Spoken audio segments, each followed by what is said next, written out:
इतिहास में ना कुछ कहानियां ऐसी होती हैं जिन्होंने भारत का नक्शा हमेशा के लिए बदल दिया। आज हम एक ऐसी ही कहानी में उतरने वाले हैं। ये कहानी है मगध को बनाने वाले की और एक सम्राट के उदय की। सोचिए, एक ऐसा लड़का जिसके पास ना कोई राजपाट था, ना कोई सेना और ना ही उसके रगों में कोई शाही खून दौड़ रहा था। लेकिन उसकी किस्मत में लिखा था भारत का अब तक का सबसे बड़ा साम्राज्य खड़ा करना। ये कहानी है एक साधारण से दिखने वाले लड़के चंद्रगुप्त मौर्य की, और हाँ, उस असाधारण गुरु की जिसने उसे घड़ा, चाणक्य। इन दोनों की जोड़ी ने इतिहास का रुख ही मोड़ दिया। तो चलिए कहानी को ठीक से समझने के लिए थोड़ा पीछे चलते हैं। चंद्रगुप्त के आने से पहले भारत आखिर था कैसा, ये जानना बहुत जरूरी है। उस समय भारत आज जैसा एक देश नहीं था।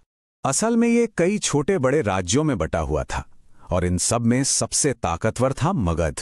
लेकिन मगध पर एक ऐसे वंश का राज था, नंद वंश, जो जितना अमीर था, सच पूछिए तो उससे कहीं ज्यादा क्रूर और घमंडी भी।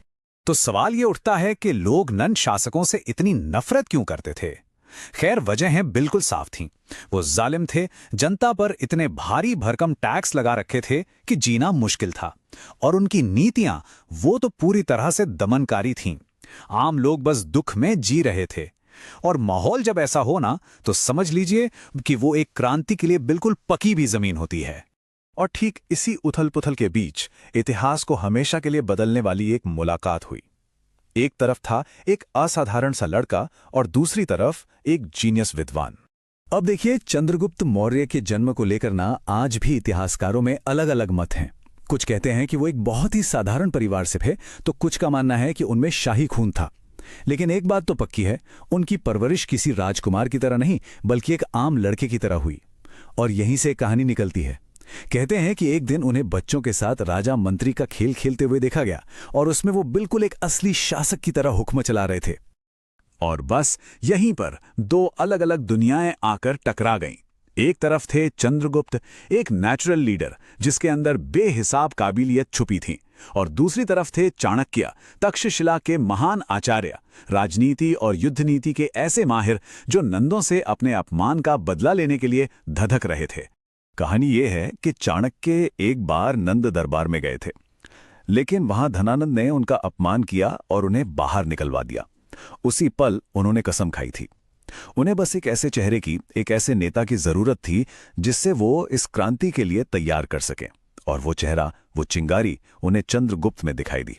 इसके बाद शुरू हुआ इतिहास का वो सुनहरा अध्याय, जहां एक गुरु ने अपने शिष्य को एक सम्राट बनने के लिए तराशना शुरू किया। और ये कोई मामूली ट्रेनिंग नहीं थी। चाणक्य ने चंद्रगुप्त को सिर्फ तलवार चलाना नहीं सिखाया, नहीं, उन्होंने सिखाया कि सियासत क्या होती है, युद्ध के मैदान में दिमाग कैसे चलाया जाता है, कूटनीति से दुश्मन को दोस्त कैसे बनाया जाता है, और सबसे जरूरी, ताकत का मनोविज्ञान क्या है।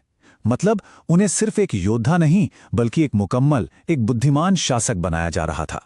तो जब तैयारी पूरी हो गई, चंद्रगुप्त और चाणक्य ने नंद वंश को उखाड़ फेंकने की अपनी पहली कोशिश की।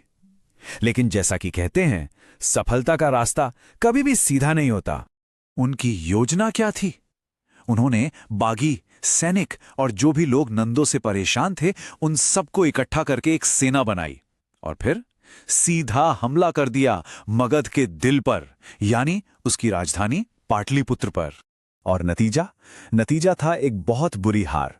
उनकी सेना तितर-बितर हो गई और चंद्रगुप्त को अपनी जान बचाकर भागना पड़ा। सोचिए, ये उनकी कहानी का एक कितना बड़ा लो पॉइंट रहा होगा। तो यहां सोचने वाली बात यह है कि आखिर वो फेल क्यों हुए?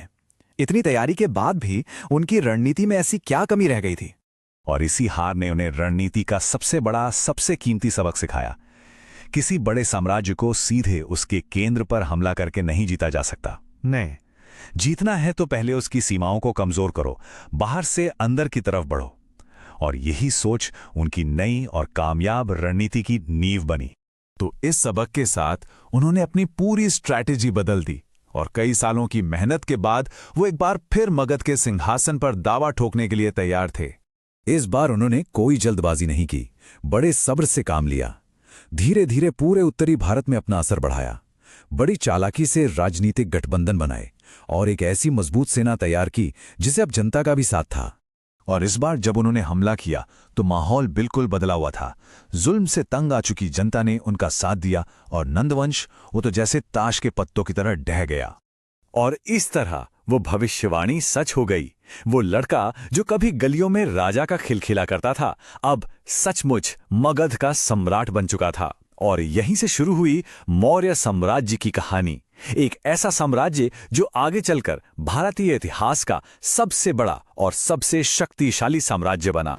लेकिन रुकिए, चंद्रगुप्त का असली सफर तो अब शुरू हुआ था। एक तरफ उन्होंने अपने देश को एक किया, पर अब उनके सामने खड़ा था एक विदेशी दुश्मन, सिकंदर महान के सेनापति, जिन्होंने दुनिया की सबसे ताकतवर फारसी सल्तनत को भी धूल चटा दी थी। तो सवाल यह है कि एक नया भारतीय राजा दुनिया की सबसे मजबूत फौजों को कैसे चुनौती देगा। ये कहानी का अगला और शायद सबसे दिलचस्प मोड़ है।